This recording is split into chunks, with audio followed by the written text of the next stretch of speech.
reality of phantoms and monsters. They exist among us, and sometimes they win. Even the devil was an angel once. The world has its own rules, and these rules are not human. Some of us seek answers to the origin and existence of cryptids and the unexplained. Join us as we venture beyond the known and accepted boundaries. Welcome to our nightmare. I think you're going to like it.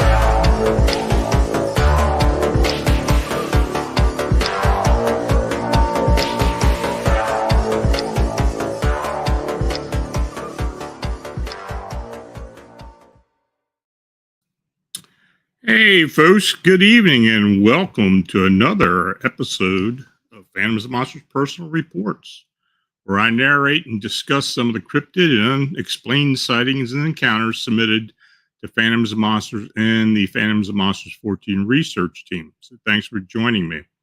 Now, the channel is made possible by you clicking the subscribe button and by you sharing the programming. Super chat and super thanks donations are much appreciated. Buy me a coffee link is also available. And please like the presentation too. Much appreciate doing that. So if you're in the chat and you have a question, please use all caps, but try to save it towards the end. I'll let you know when I'm done on the last account, so you can put your question up there and I avoid missing it. So in 2018, the Chicago winged humanoid phenomena spread deeper into the suburbs and the neighboring states.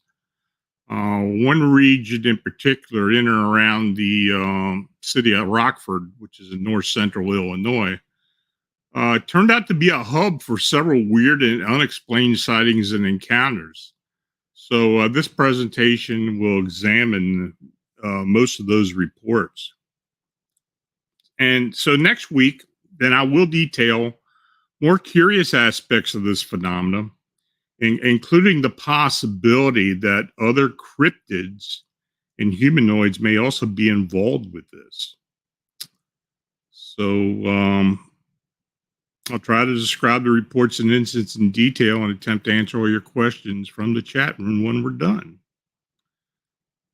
So this report was posted on August 18th, 2017. Now, I know we're going back into 2017 on this one, but this kind of started a trend of sightings in the Rockford, Illinois area.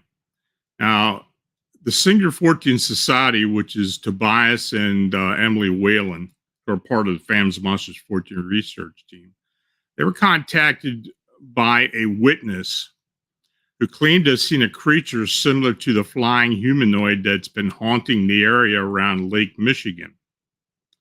Now, the witness, who agreed to attach his first name, Dalton, to the sighting, first reported this encounter online 2 years ago, because the sighting took place in 2010. Now, he stated, if I had not experienced it firsthand, I would have probably dismissed it as fiction. Please, I assure you this is 100% the whole story of that particular night. So it began as a typical summer day approximately 5 years ago. These events take place in northern Illinois near Rockford. My friend Nick and I were cruising around in my 1997 Firebird. As the day progressed, we decided to head towards the country roads and do some drifting. Typical behavior for a 16-year-old with a sports car. This was something we did quite often, actually. So jump ahead 2 hours or so, and it's around 11 p.m., and we're on a gravel road. We're in a location that was secluded and with a lot of farmland all over the location. And so there were houses every so often. So now me and Nick are talking while I'm repeatedly slowing down and then applying the gas hard so that we could get my vehicle sideways on this straight patch of road. Now, the corn on the sides of this old gravel road were head height as it was towards the end of the growing season. Anyway, I began slowing down for probably the fifth time. Only I could see the corn shaking. Me and Nick both had stopped talking and were watching the corn. Now, I had expected a group of deer to run out and cross the road, so naturally I slowed down into a slow roll. The corn was now shaking fiercely and quickly headed towards the road. Now, at this point, me and Nick are staring at the corn, waiting for the expected wildlife to pass. Now, I'm not sure how to describe this, but what we saw was frightening. The corn parted about 8 feet in front of the car. I don't know if you have ever seen a deer jump out of the corn, but it's like a horse hop. This thing was the size of a big buck, but completely black. Mind you, my headlights are focused right at the stretch of road in the corn area, so the whole scene was well illuminated. Now, as it proceeded to jump out of the corn, it opened up these huge set of wings and remained airborne. It flew right in front of the car into the zigzag flight pattern incredibly fast, almost like a fly or bug would do. After the quick zigzags, it shot straight up into the air. I mean, shot like it was placed in a cannon and blasted into the sky. Now, my Firebird was a model that had T-tops, so me and Nick both jerked our heads up, but due to my lights pointing forward, obviously, it being dark out, we couldn't see where the creature went. I floored the car while Nick's screaming, "Go, go, go, go." I drive as fast as I can while still maintaining control in the gravel. Now, we drive for a good 15 minutes, completely quiet. The whole time we were watching around us. I don't know why, but we instantly assumed that this thing was chasing us. Now, mind you, that from this moment, when we started to see the corn move to when this thing left our view, was only a matter of about 30 seconds. And we finally start to calm down and are on a road that was frequented more. We can see farmers in the fields and tractors. Being that I can see other people, I feel safer. So I decided to pull over on the side of the road and immediately say, "What the F was that?" But we had no answers. The only thing we came up with was that it was the size of a deer, but flew like a bat. We named it accordingly, the DEERBAT. We say it was the size of a deer, but it was actually humanoid shape. It just ran out of the corn like a deer. The DEERBAT was incredibly black, like it was covered in tar. Now, after we stopped talking, we noticed in the field a couple yards by us is a harvest in progress sign. So again, being dumb teenagers, we decided to steal the sign. I run and grab it and shove it in the back seat and throw hoodies over it. It was a large sign and had a metal pole still attached to it. It didn't hide in the back of the Firebird too well, but we managed and we headed out of the country and made it to neighboring town in New Milford. We both were thirsty and wanted a snack, so I pull into a gas station and back my car into a space that faces the main road. Now, as soon as I shut my car off, this old beat-up rusted Chevy pulls in front of me as if he's blocking us in. His windows are tinted dark. We couldn't see who was in it or what was going on. He remained there for several minutes, just sitting. We didn't get out of the car because this night was already a big nope. And the last thing I wanted was a hillbilly trying to start something. Now, as mysteriously as he pulled up, without warning, he drove off. And we assume this was somebody who had seen us take the sign that and he was there getting my plate number. Maybe he was waiting for us to get out of the car to confront us. The only problem was that he entered from our left and exited on the right. He was never behind my car to get the plates. I didn't have a plate on the front of my car. Anyway, though he left, so we went and got our drinks and chips and drove to my house to go to sleep. Now, I have no idea if the truck was related to any of the other events of that night or not, but it was creepy nonetheless. To me, the only way I can describe the DEERBAT is to compare it to the creature in the movies Jeepers Creepers. That's exactly what we saw. Obviously, though, that's just a movie. I'm not religious, but this is how I picture a demon. Jump ahead a month or so, and I'm watching a pretty idiotic show called Monster Quest, and they're focusing on the creator called Mothman. Instantly, I'm freaking out again. This thing fits what we saw, except one detail. The witnesses described glowing red eyes that pierce through you. We didn't see that. The DEERBAT was completely black, and it was absent of light. We never seen the DEERBAT again, and to this day, we tell people about what we saw. They always ask the same question, bro, what drugs were you on? To be clear, I don't do drugs. Now, Tobias was able to interview Dalton about his experience, and his story remained largely unchanged from the published report. Now, according to Dalton, the entire sighting lasts between 15 and 20 seconds, and neither he or his friend were able to discern any fine details about the creature's appearance. I think Ark jumped out of the cornfield but never landed, said Dalton. It zigzagged back and forth like a bat. There were no glowing red eyes, he continued. It was just totally black. It was the big thing with big wings. It all happened so fast. We couldn't get details. He was able to recall that the wing being definitely had 4 appendages in addition to its wings, although he's not certain if they were 2 arms and 2 legs or all 4 appendages were legs. Now, Dalton noted, too, that the fear he and his friend had felt seemed like a natural reaction to the situation rather than any supernatural effect created by the creature. Now, this sighting occurred approximately 60 miles northwest of Chicago and about 100 miles west of Lake Michigan. It predates any of the earliest Chicago area sightings reported so far by a year. Again, this was in 2010, but as this story continues to run, older sightings are beginning to be reported. And as and evidence of the next report, this was just the first one coming out of Rockford.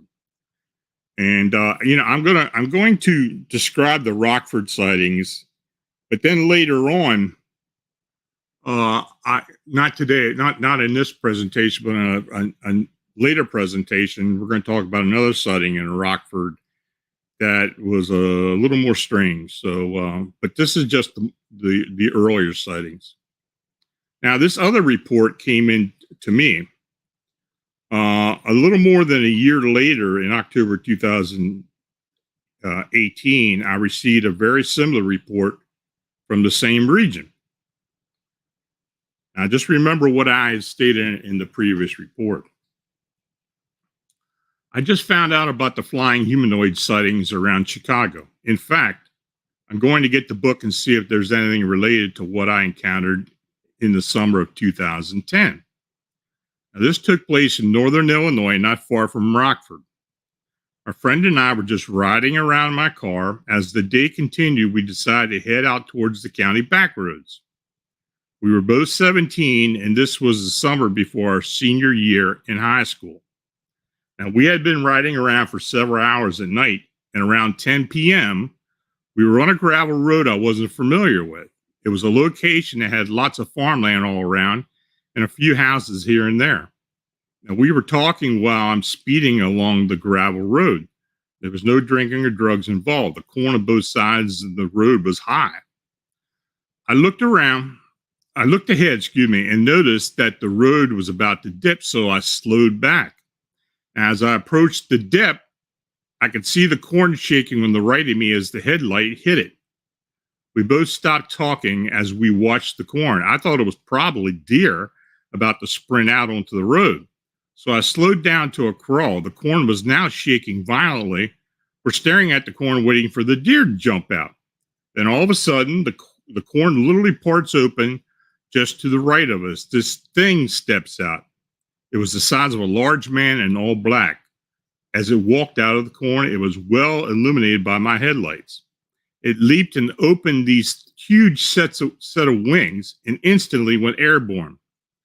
It quickly flew right in front of my car and swooped up into the air as it reached the other side of the road. I swear the first thing that came to my mind was the Creepers Jeepers monster, or Jeepers Creepers monster.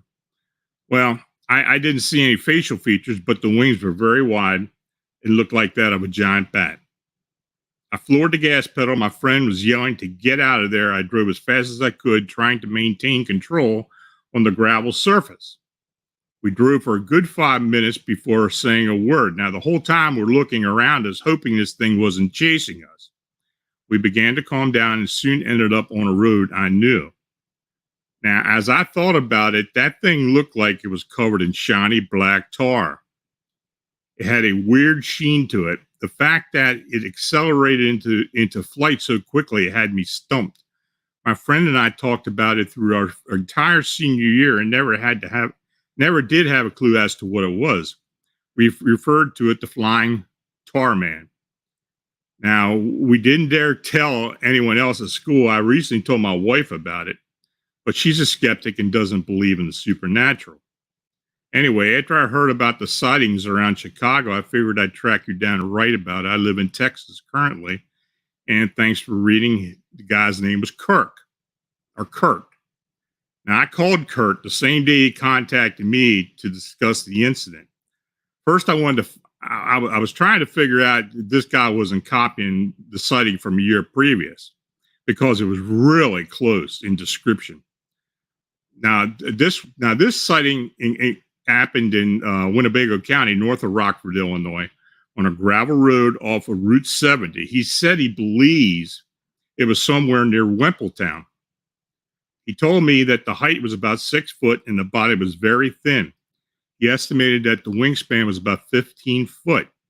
He also said it definitely had arms and legs. The Jeepers Creepers reference was also used by several witnesses from the Chicago area as well. Now, this is really strange, because when I sent this off to, when I got it, and I sent it off, I think I either posted it first or sent it to Tobias. But then Tobias brought up the previous sighting a year before that in Rockford, or near Rockford, and I had completely forgotten about it. So, yeah, I mean, was this the same thing? I don't know. Very well could have been.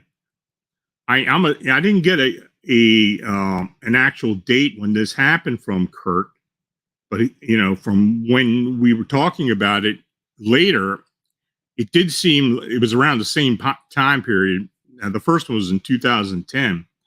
I believe this was either 2010 and 2012. But anyway, it's just a very, very interesting set of events. It's almost like it was a doppelganger, or maybe there are a bunch of those things flying around that people were referred to as looking like something with tar on it. But it's really strange. But, that's not the only sighting we got in that Rockford area. This was received just a little bit later, November 23rd, 2018. And they write, "Hello, I recently learned of the Chicago humanoid sightings and then about the black wing humanoid sighting near Rockford, Illinois. This was shocking to me because I live in Winnebago County in a city, Loves Park, that borders Rockford and is 60 miles from Chicago, and I have seen a similar black wing being. I was standing on the deck of my backyard late one summer evening. It was August of 2004. Now, this is 6 years previous to the first sighting we got. So this was, we're talking about a range of these first three sightings of maybe 10 to 12 years. Maybe not that much, 8 to 10 years. Now, it was August of 2004. I was stargazing, as I often do, when I was startled by a sudden, furious barking of the neighbor's dog. As I turned and looked towards the direction of the barking, it was at that moment I saw an all-black, 7 foot in length man with huge bat-like wings flying across the park that borders along my backyard. It then descended to approximately 5 to 6 feet above the ground. It pulled or folded its wings in slightly and then glided along the paved path that runs through the park. Now, it continued gliding through an easement between two houses, disappearing from my sight. Now, stunned by what I had just seen, I quickly ran in through the back door and out the front, stepping out onto the front porch, and that is when I heard a loud screeching sound. The sound was so loud, and it was coming from the thick trees lined across the street from the park on yet another easement. Now, I quickly stepped back into the house, shut and locked the door, and woke my sleeping husband. I asked him to come listen to what I was hearing. I told him what had happened and what I saw on a way towards the living room window as the tree line could be seen from there. The screeching continued sporadically for about approximately 5 minutes, and then it went silent. Now, the afternoon of the following day, after the incident, as I was walking to the mailbox, the elderly neighbor who resided in the house that the tree line easement borders the backyard yelled across the street, asked me if I had a minute to take a look at something strange in his backyard. What the neighbor showed me was a chain link fence post that had been bent down at a 45-degree angle. It was only in all the ones closest to the tree line. He was perplexed as to what could have possibly caused this to happen. I attempted to explain to him what it was I saw and heard the night before. Just as I went into detail that I saw something very large and strange flying, I got a raised eyebrow with a look of, "Are you crazy?" and was told that what I saw was a heron and that no bird could have bent the post like that. So I quickly dropped the subject as I went back into the house. Now, as I walked back, another neighbor 2 houses away yelled, "Hey, did you hear all those loud, weird noises last night?" It woke me up. I thought the rainforest or something moved in overnight. To which I replied, "Yes, I heard, and I had no clue what it was." Now, I researched for a few months after my encounter and found out quite a bit about Mothman sightings. However, nothing out there matched what I saw that night. So as time went by, it became all but a faded memory over the years until now. Now, EJ was the witness. This was the third account that we received from Winnebago County, Illinois, near Rockford, and the incidents occurred between 2004 and 2010, maybe 2012, but all closely parallel the more recent sightings in the Chicago metro area and southern Wisconsin. So then, just a few days later, in November 2018, I received another report from Rockford, Illinois. This was the fourth sighting in the area within and around the city. This specific incident occurred in the late summer of 2017, so it was closer, it was only a year away from this sighting. Around the same time, the Chicago reports were coming forward. Now, the eyewitness, KJ, states it was approximately 6 a.m. and that she was on the outside porch. Now, all of a sudden, she observed a human-like being walking in the yard of her house on the corner of Bruce Street and Woodlawn Avenue in Rockford, Illinois, which was about a block away. The being suddenly produced a large set of wings and took flight, gliding over the back gate of the property. It then disappeared into the trees and foliage on the next block. There was enough morning light available for an excellent observation. Now, she had trouble comprehending what she had seen and immediately went back into the house to tell her boyfriend and his mother what she had seen. She described the being as tall and dark, almost black. A wingspan was very broad. I was able to briefly talk to the witness about the incident. She was apprehensive on coming forward until she was told about the other reports in the Rockford area by a family member. So she had no knowledge of the Chicago sightings whatsoever. So with that being said, and now these Rockford sightings getting out on my blog and out into the press, we got another sighting report from Rockford.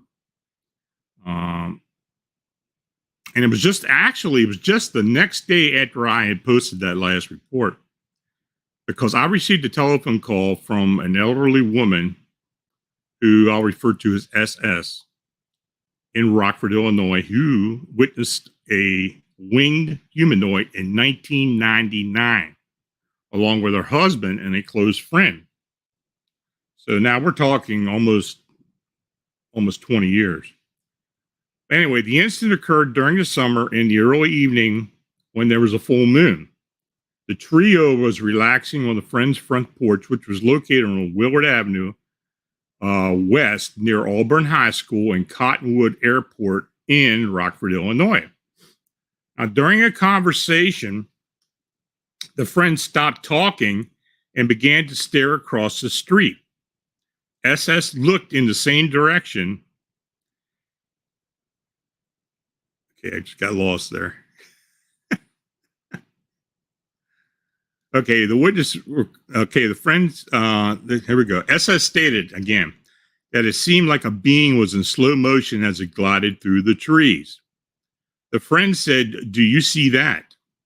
The witnesses were close enough to notice that it had small cat-like ears and intense red eyes.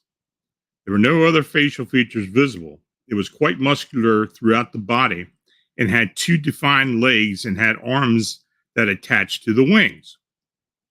Now, she stated that the winged humanoid was 7 foot in length with a wide wingspan. The wings were like those of a bat with a leather-like membrane. Apparently, the being perched in the tree, but again took flight. This is when SS's husband took notice. The winged being was gliding toward a pair of large pine trees, and its legs were kicking up and down while it was in flight. The being flew between 2 pine trees and then suddenly vanished.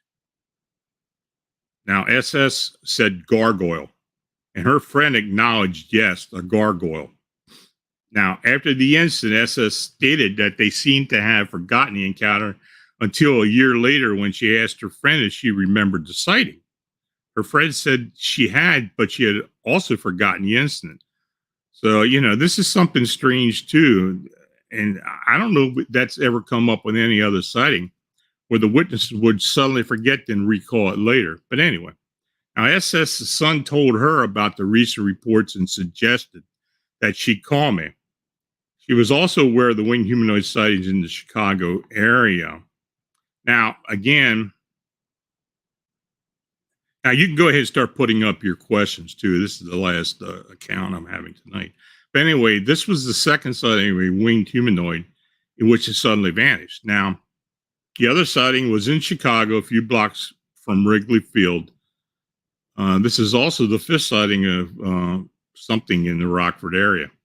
So the local Phantoms Monster Fortean Research teams will follow up with this witness, and Tobias did. So, do we have any questions?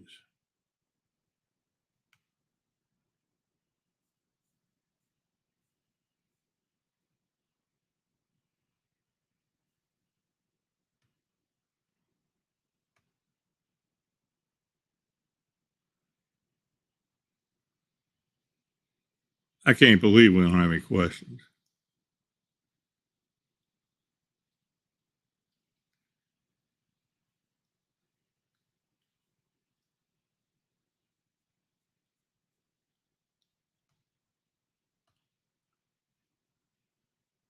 Okay.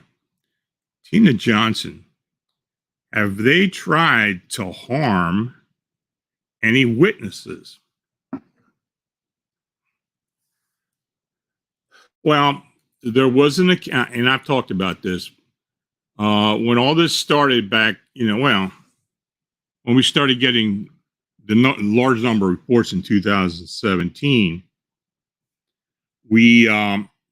I did get older reports, like many of these were older reports. But according to an individual who was a friend of a friend, back in 2015, there was this couple who were Navajo in heritage, had moved to Chicago. And one day they were driving around and they had this thing following them. And this winged being literally attacked the car. and eventually got its claws inside the passenger window and it tried to attack the woman. Now, they took off and tried to beat this thing to get home so they could beat this thing. They were hoping it wouldn't follow them. But unfortunately, when they did get home, she got out of the car and this thing jumped on her back. It swooped down and jumped on her back. And according to the witness who contacted me, he was told about this by this couple's son. And she had a fairly large laceration on her back shoulder. I don't know which side it was, but it required stitches. I don't know, I don't know how the doctors interpreted that. I don't even know if they told the doctors, but it's quite interesting. So that was probably the only time that I know of, or somebody inferred that there was actual physical harm to a human. Some people have interpreted maybe some bluffing or charging as being aggressive, but it just hasn't really panned out to where anybody else has been hurt. So, Mortal Clown, does anyone feel they're getting messages from Mothman?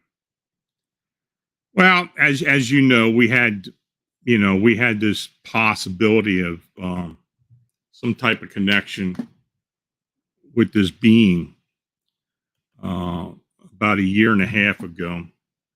And it was kind of concentrated in the cemetery at the airport.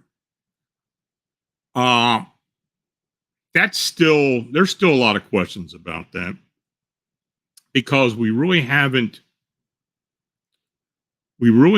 gone beyond just the initial contact. But as far as just getting messages, yeah, we have had messages. In fact, two of the individuals on the team right now who are still with the team did get messages. But I'm not getting into that at this point. That I may get into that as we go further on down the road.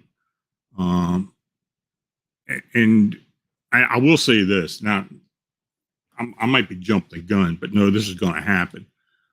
Tobias, Manuel, and I are going to be meeting in Chicago in about a month, because we're filming an episode for Unsolved Mysteries on Netflix. And it's all about the Chicago Mothman phenomena. And maybe we're going to be able to cover some of that as we get into there. But as we go further, I go further with this series. And I do have Tobias and Emmanuel coming on the show in about 3 weeks. We're going to do a Wednesday night show. We'll talk about that a bit more. So, look for that. That'll be before we start filming in Chicago. Tina asked, are any apparent juveniles been seen? It's not apparent, but from our understanding through the initial communication, that the beings that are being seen are juveniles of their species. Now, there are a lot of different, these winged humanoids, there seem to be some differences in a lot of them. But it has been told to us that these are juveniles of their species. It's almost like a rite of passage thing. They got to come into our, this is what I'm assuming. They got to come into our earth plane somehow. I am almost positive they're interdimensional, that they have the ability to move within different dimensions, very linear to our earth plane. And when they do so, they maintain physical form. So, I'm not going to talk a whole lot about that until I get more information. At this point, we haven't really been having any contact now for almost a year, if not more. And I don't know if we will. That's just something we're going to have to hope happens again. So, it's interesting. We're going to Chicago. Maybe something will pop up while we're out there. Aggravated progressive. Do you think it's the same species as the Mothman line? No, I don't. I think it's something different. But I think they originate from the same area. But as far as the descriptions and the mannerisms, it's completely different for the most part. These are very emaciated looking humanoids. The other one was the Mothman at Point Pleasant was an insectoid with moth-like wings that had very large red eyes. And each report in the Point Pleasant area had the red eyes. That isn't always the case with what's going on in the Chicagoland area. Not all of them have red eyes. And of course, the wing structure is much different. And the characteristics are somewhat different as well. Do I believe the Mothman in Point Pleasant is an interdimensional being? Oh, absolutely. I think it is. And I do believe it may still be around if up to just a couple of years ago. If maybe it's still there. But we've had sightings. We've still had sightings ever since '67. I get a sighting out of the Mason County area every once in a while. And a lot of times it's very near Point Pleasant. So, of course, you got to be very skeptical when you start getting reports out of Point Pleasant area, people are being copycats. But I think the ones that I have talked about are may very well be actual sightings. So, okay, Thomas Carroll. Have any Mothman caused flight disruptions at O'Hara? Well, having dealt with O'Hare and the FAA, it may very well have happened, but I have not heard of anything. And I'm quite sure if we file a FOIA request, we're not going to get any information from that. I don't know how something like that would fall under the TSA or Homeland Security. If they're able to report things like that, I don't know. I mean, so far we haven't had any type of accident where something may have got sucked up into an engine, but because I think if that would have happened, I at least would have heard something. As far as with the witnesses I know at O'Hare who are there a lot, plus Manuel would have heard something as well. So I don't think that has happened. Mortal Clown. Any news from Indrid Cole recently? No, we haven't heard a thing. I haven't heard a thing. In fact, I know when I get a chance to talk to Cosmic Ray may have some more information on that. He's coming up with all kinds of stuff. So, but I think if he did have heard something or any revelations, he'd have told me about it. But no, I haven't heard a thing, and I haven't heard anything from anybody else.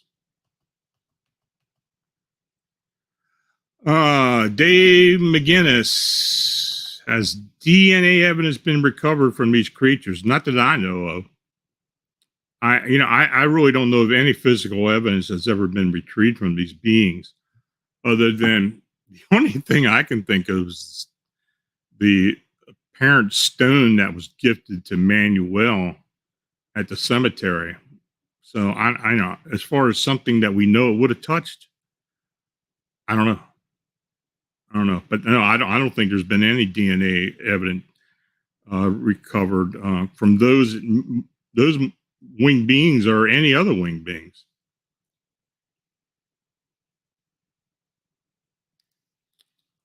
Tina Johnson, can you guess at their purpose here?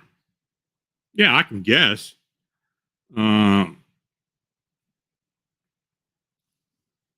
I think this whole exercise by these beings is like maybe a rite of passage. Maybe they've got to come into our earth plane as some type of proof or some type of thing they've got to go through when they reach a certain age. Some type of tradition. I think that's what it is. I think it's something like, I don't think they're here to change anything. I don't really see any correlation between anything that has happened in the Chicago area during this period of time that would have one question that maybe it's related to the winged beings. I don't know. This is just another this is a big question. I'm hoping that we can somehow get some type of communication started up again. I don't know if that's going to be possible. Uh, it didn't quite go the way we wanted the last time, and maybe they're going to try again, but we'll see. But I would definitely, that would be something I'd be asking what they're doing here. Bearzifa, have there been any MIB incidents related to these sightings? The only incident, and I'll probably talk about this next week or the week after, where there was a school teacher who had seen one of these winged beings, a gray-like being, and two other humanoids that looked like female women at a park near her home. And the day or two after that occurred, not long after she had talked to us, someone approached her at the cafeteria at her job at school and asked her about if she reported what she saw or had an encounter with, and it freaked her out. Now, that type of activity is very similar to what people talk about with Men in Black. Now, could it have been a Men in Black or something like that?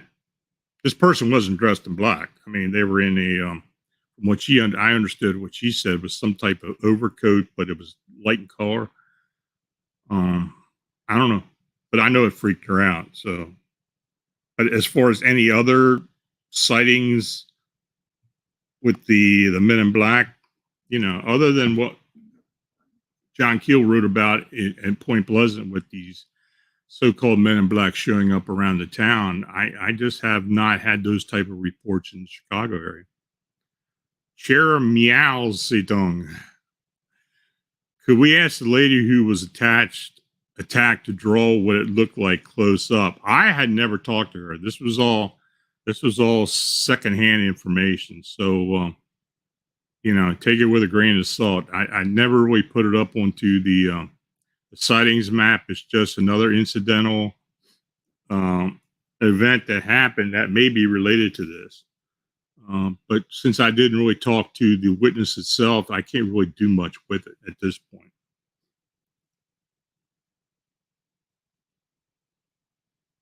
Kate Donnelly. Have witnesses been visited by Men in Black after their sightings? No, it just has not happened other than what I told you before. Tina Johnson. Why the proliferation of sightings in Illinois? Well, I wish we knew. I think it has something to do with portals. I think they're coming in certain portals into this earth plane, and why it's and I believe it's at the airport at the Rest Haven Cemetery. I mean, that may change down the road. These things have popped up in a lot of different places, but more recently, in the past 3 or 4 years, it seems like the activity kind of centers around the airport. And I think that's where it's happening. So I have no idea why they're showing up. I wish I did. DAY song. Do you think they are observing us trying to get our attention? Well, they've got our attention. I don't know if they're actually observing us. But they're not shy about showing up and being seen. I truly think that they want certain people to see them. And the reason I say it is in many instances where they show up with a crowd of people, there's only a few people that see it. And I think they have some abilities to distinguish who actually sees them. I know it's kind of a crazy theory, but this whole investigation's been marked with crazy theories and a lot of high strangeness and other weird activity. So, okay, folks. Well, I want to thank each all you for watching and chatting. It's great to have y'all come in here and talk about this. Again, please like and subscribe and share. If you have a sighting or encounter report that you'd like to be considered for the personal reports or post to the Phantoms Monsters, feel free to forward to my email at Lon Strickler at phantomsmonsters.com. So until we meet again, stay healthy and have a safe, enjoyable weekend. Good night.